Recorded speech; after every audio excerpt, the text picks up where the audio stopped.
Hello বন্ধুরা, তোমরা সবাই কেমন আছো? আশা করি সবাই ভালো আছো। তো আজকে আমি একটা রেসিপি শেয়ার করবো। তো এখানে দেখতে পাচ্ছ, তেল দিয়ে দিলাম। আজকে হবে সোয়াবিনের তরকারি, আলু দিয়ে সোয়াবিন দিয়ে তরকারি, ঠিক আছে? তো জিনিসটা মাখা মাখা হবে। তো যেটুকু পারতে সেটুকু ব্লগটা দিচ্ছি তোমাদেরকে। তো দেখো, প্রথমে তেল দিলাম, তেল দেওয়ার পর তেলটা গরম হওয়ার পর দিলাম সোয়াবিন, তারপরে দিলাম হলুদ লবণ, ভাজা ভাজা করি, ঠিক আছে? তারপর ভাজা আলুগুলো, সোয়াবিন প্রায় হয়ে গেছে।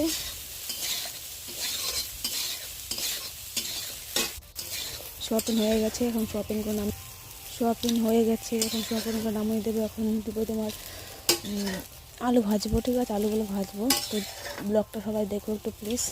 যেরকম পাচ্ছে সেরকমই দিচ্ছি, একা একা মোবাইল ধরানো হয় না। তো দেখো, সোয়াবিন ভাজা আমার হয়ে গেছে। এখন দিব আবার তেল দেওয়ার পরে দিব আলুগুলো, ঠিক আছে? আলুগুলো আবার ভেজে নেব। ভেজে নেওয়ার পরে আলু যখন ভাজা ভাজা হয়ে যাবে, আলু, এখানে আলু আর দু একটা মাত্র বেগুন আছে, মানে রাত্রি হচ্ছিলো, তো তাই ওটা দিয়ে দিলাম। তাহলে আর কি পড়ে গেল, হলুদ মানে দিলাম লবণ, হলুদ হলুদ দিয়ে দিলাম পরিমাণ মতো। এটা আমি ভাজা ভাজা করবো। তো সোয়াবিন আলু তো ভাজতে হয়, না হলে ভালো লাগে না খেতে।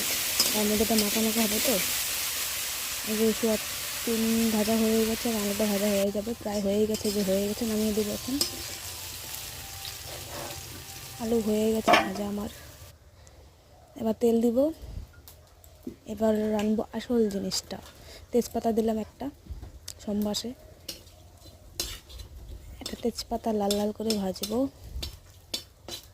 দিব পেঁয়াজ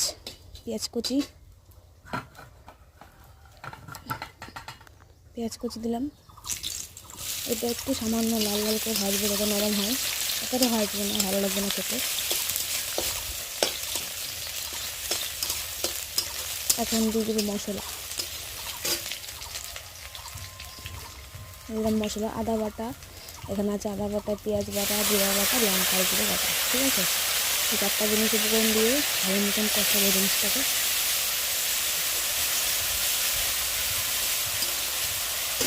প্লিজ দেখো, কষালাম। এখন দিব আলু। সরি ভুল হয়ে গেলো, জিনিসটা কষালাম, ঠিক আছে? দিব আলুগুলো দিয়ে দিলাম। এখন দেবো সোয়াবিনগুলো কিছুক্ষণ পরে, এখনই দিয়ে দেবো।